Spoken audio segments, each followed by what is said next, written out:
Hey, what's up everybody? It's Rox and I am coming to you today with the review for Real Housewives of Atlanta Season 5, Part 1 of the reunion. I'm a little off today, y'all. Excuse me, because I am coming to you from a new location. I ain't never recorded from here. I had to come to Georgia Power before they cut my shit off, pay my electric bills. I'm just like, okay, I'll just do the video in the parking lot there, but yeah, I don't really know how this is going to turn out because the damn security guard, when I pulled up, he was looking at me real kind of, crazy. I have a feeling he's going to come and tell me I need to do something. I don't know. But anyway, we're going to try to get through this video. So let's get to it, shall we? So the night was inspired by old Hollywood glam, okay? At least that's what Derek J and Lawrence from the Fashion Queens told us. For the most part, I think everybody looked really, really nice. Y'all know how I feel about this. I really wish that they would stand up at the beginning of these damn reunions, or at least show them walking into their seat or something, because I want to see the whole outfit, in motion, standing up. I know that they post their pictures on Instagram, and, some of them I don't even really follow, so I don't, know. But from what I could tell from everybody sitting down, most of them, they for the most part look really nice. So let's just go on through everybody real fast. Now Portia, bless her heart, y'all. Now I know this is her first reunion and everything, and you be really trying to get it right. It was now the dress itself wasn't bad. It was just a black little dress, one shoulder, but then she had to have all these yards and yards and yards of crinoline, and it was coming all around and wrapped around. I just was like, girl, no, that's entirely too much. It was just overpowering her. Now the only reason why she got away with it is because she's such a cute girl, okay, and so she can kind of make anything look good. But yeah, that dress, I don't know if I thought that was the one for her. Phaedra was pregnant. She had on black. I couldn't really tell what her dress was doing, but she looked nice enough. We ain't gonna talk about her, y'all, because she's pregnant. Candy, I thought Candy looked really nice. This was the softest, most feminine Candy has looked in any other reunions. Because you guys know last season, that dress was a mess. And it was ill-fitting and, kept on riding up. And then it looked like her Spanx was showing at the bottom. And come to find out, that's the look she was trying to go for the dress. I was just like, no, Candy girl, this ain't going to do it. In the hair, that ponytail and the bang and all that. This season, she got with some stylists, obviously, and they put her right. Okay, so she had on this white dress, and it kind of gathered at the side here, was off the shoulder. Was it one shoulder? I think it was one shoulder. It was sort of like a creamy white, but really not her style, and looked really, really nice on her. Her hair was straight. It was sort of the same color as mine, maybe a little bit darker. But she looked nice. I thought she looked nice and not like her normal self. Not that she don't normally look nice, but Candy is a little bit more urban. Kenya, from what I could tell, Kenya had on like a jewel toned dress. It was, it was pretty. It was yellow. I don't really even remember much about it. And I don't follow her on Instagram. I don't even know if she has an Instagram, but I don't follow her. So I couldn't even go back. I couldn't even be bothered, y'all, to go back and see what the bitch had on, okay? But she looked nice sitting down. She was working the hell out that fan, right? Every time she made it go. I wish I had a fan for the day. I was trying to find, but I had like an old church fan with the funeral home on the back. I was like, I can't use this. Nene looked really nice. She had on also a jewel tone dress. It was like a turquoise color. It had jewels gathering at the waist and also on her shoulders. That gathery material that Nene always wears. It looks nice on her tig old bitties. She had her hair kind of waved up and, just kind of really cementing that old Hollywood glam. It looked really cute. But you guys, ask Cynthia, goddamn. If I know one thing is that Cynthia got her ass all the way together this season, didn't she? Okay, she took a page out of the Marlowe's book from last season, honey, and because you can't let somebody come on the show and outshine you, and you're supposed to be the damn high fashion model, right? So this season she was like, oh hell no, we ain't fixing to let that happen this year. So y'all, that dress was beautiful. Oh my god. Okay, it just fit her perfectly. She's a really nice size. It had a pear-shaped cutout right here. Perfect for her boobs. She doesn't have really big boobs, but she has nice enough boobs that you could see it in the dress.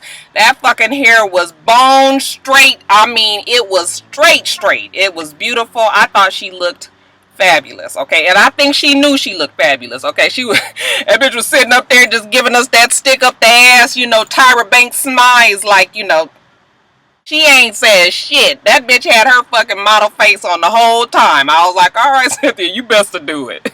Now, I know you guys hate for me to say it. I know you guys hate for me to say it, but it is Kenya's show, okay? I'm just gonna keep on telling y'all till you get it. First of all, wherever you sit, whoever's the closest to Andy is in direct correlation to who is the most relevant to this show. Okay, and who was sitting next to Andy last night, y'all? That would be Kenya, and that would be Nene. Okay, so yeah, we know that Nene is the king, but goddamn it, Kenya is the queen. Okay, and I'm just gonna keep on saying it. I actually like saying it because you guys get so mad at me when I say it. Y'all be trying to explain to me how she ain't all this and that, and y'all, the whole show was fucking Kenya last night. I will say that everybody has stepped their game up this year, with the exception of that damn Portia, who, you guys, oh my gosh, she makes it so hard for you to like her. I really am trying to like that child, okay, because, you know, I feel sorry for her. You guys heard about the shit that's going on with now her and Cordell. I guess, you know, Cordell says she be out all night and she be drinking and all that, so when she come home, he locked the doors,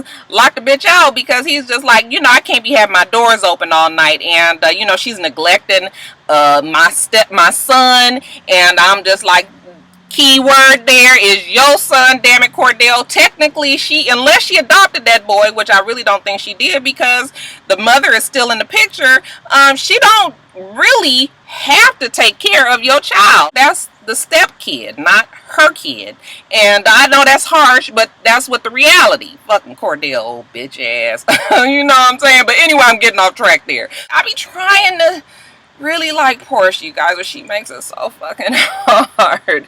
She is just like a goddamn one of them little soft, little fluffy little doggies that just be like a yip, yip, yip, yip, yip, yip, yip, yip, yip, yip, yip, yip, yip. You just want to be like, shut up, Portia. But anyways, I was trying to say that I would like to see the whole cast back next season, even Portia, okay? I think that everybody has earned a spot back on the show. Oh my god, you guys, it's so freaking hot. Didn't I tell y'all the weather change all the time here? Shit, I got to turn on the air. It was 42 degrees last time, okay? Okay, it's 78 degrees today.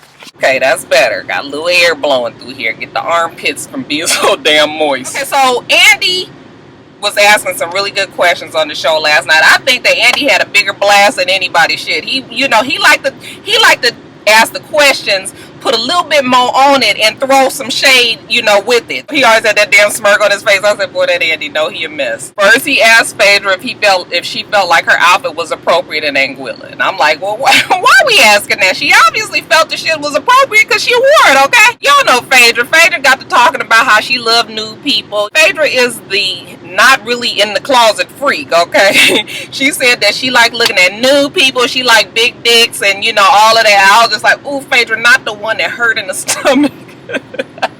He asked Kenya, did she really feel like she looked like Beyonce? And, you know, she laughed it off and, you know, was just like, you know, white people, you know, they think that, you know, black people look alike, which I have run into some white folks saying I look like different people. I ain't even gonna say it on here because I know y'all gonna be like, you don't look nothing like so and so. Okay, but the point that she was making was that people need to kind of loosen up, even though when she was on the fucking show, she did kind of seem like she felt like she looked like Beyonce too. Phaedra threw a little shade at her. They got to talking about Gone with the Wind Fabulous, you know, and Phaedra was just like, that's a tagline for the show. Beyonce, I guess Beyonce said it at like some Super Bowl junction or something like that, and is it junction? Is junket, huh? See, when you be trying to use big ass words, nigga need to just say a Super Bowl press conference, right? They got to talking about Kenya's cancer, and you know, Kenya was just like, yeah, I mean, I'm cancer free. I kind of was hurt that nobody really reached out and called me, although Nene called me after the fact once they found out about it,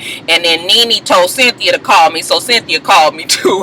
Other than that, none of the other girls called me, and you know, Portia made a point. Yeah, you can't be cutting up the fool and think everybody was gonna be your friend and trying to reach out to you, and you know, Kenya was just like, yeah, but you know, it's life threatening. It's something totally different. I know how to bury the hatchet. If it's something where a person's life is, you know, in danger or threatened, of course I would reach out. And you know, Kenya did, you know, with all this shit that's going on with Portia and Cordell, I did read that Kenya did reach out to her and, you know, send her what is it? I don't want to say condolences, but you know, it is death to her former lifestyle. Shit, you go from living high on the fucking hog to being locked out your shit. Yeah, I guess that is a life devastation, life changes, right? Pretty much Kenya and Portia argued all night, okay? It was Portia's moment, okay? You could tell that bitch went and got her mama's old Britannica encyclopedias and sat her ass down and was like studying some shit, because she's got to talking about some Miss America, Miss USA, whatever the fuck it was. You could tell that Portia was like, I'm gonna hit this old bitch with this tonight. She was just like, and I looked it up. She said she was the first black Miss America, Miss USA, whatever the fuck it's called. I looked it up and it's supposed to be 1990. It was another lady was so and so. She was a black lady. Girl, if you don't shut up. Everybody was just looking at her like, what? Kenya didn't even respond to her. It got to the point where Kenya had learned to just ignore her. Like, and I was like, girl, maybe that's the best way, because Portia give me a headache. She do. The other arguing was between Kenya and Phaedra. Okay, y'all know the history with Kenya and Phaedra.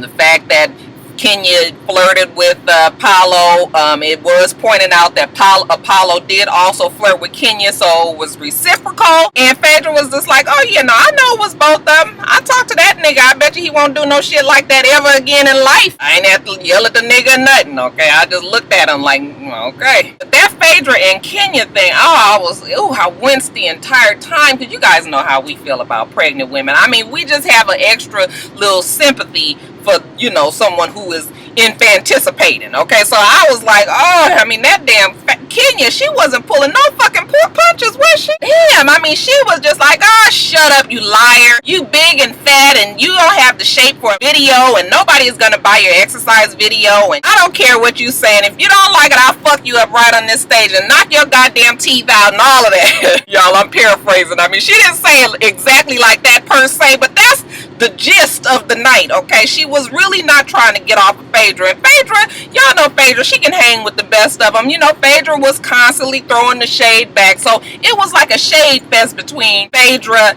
and Kenya. But I was like, oh my God. I mean, when she called her big fat liar, and she was just like, oh, shut up, you stupid, you a liar. I was just like, oh, and even Nene was like, oh. I was cracking up because y'all know Nene, she just had herself a good ass time last night. This is the first time in a long time that Nene hasn't been wrapped up in no drama on the show. She could just sit back and relax, just watch all the shenanigans. Fuck, let Kenya do all of that. So the whole time, you guys, all you guys heard was Nene laughing. Nene is the only one who really laughed, because she could give a fuck. She ain't got nothing to do with nothing no more. What else? It was Cynthia. They asked Cynthia, you know, if her personality changed this season. Is this the New York Cynthia? You know, whatever.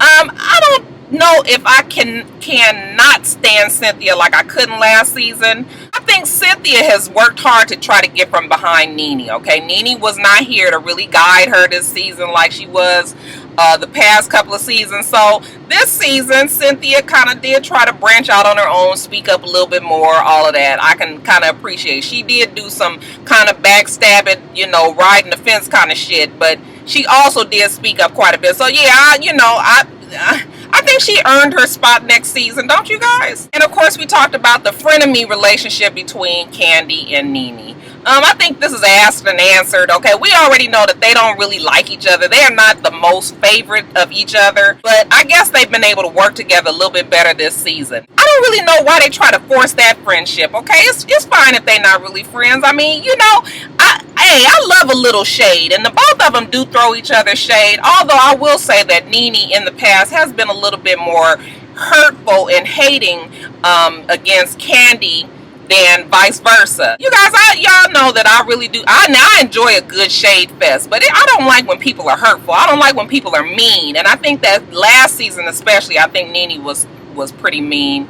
You know, she's going through whatever her shit she was going through too. I mean, I understand. I don't really like when people are mean, because people are human. People have bad fucking hair days. People have bad fucking attitude days. You know, fucked up shit happens in their life. And I try to give people a break with that kind of stuff. So I don't really like to just be talking about folks just all willy-nilly. But I love a little shade that ain't really gonna hurt nobody.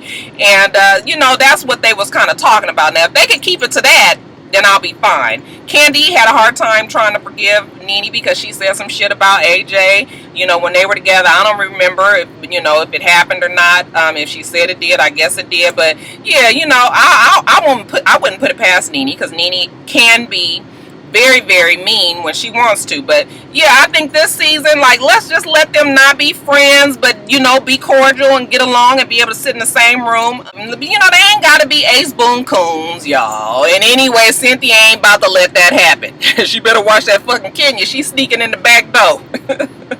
Alright, you guys, that's it. I know you guys can probably hear the air blowing. It is hot as shit. I don't really know. Georgia's trying to kill me. Atlanta is trying to fucking kill me. It's pollen everywhere. My eyes. I've got to get this Zyrtec thing under control because, honey, I can't be on screen looking crazy like that. But anyway, you guys, that's it. We're going to see what the next episode. It looked like it's gonna be better. Yesterday's episode was just okay. But when Kim get up in there, I guess we're gonna have a little drama. Hopefully, we'll see. I really want to see when the men get in there. That's the shit that I want to see. So that's it, you guys. Make sure that you rate, comment, and subscribe to my channel. I'm itsrox. The channel is for itsrox, and everything else I do will be in the bottom bar below. All right.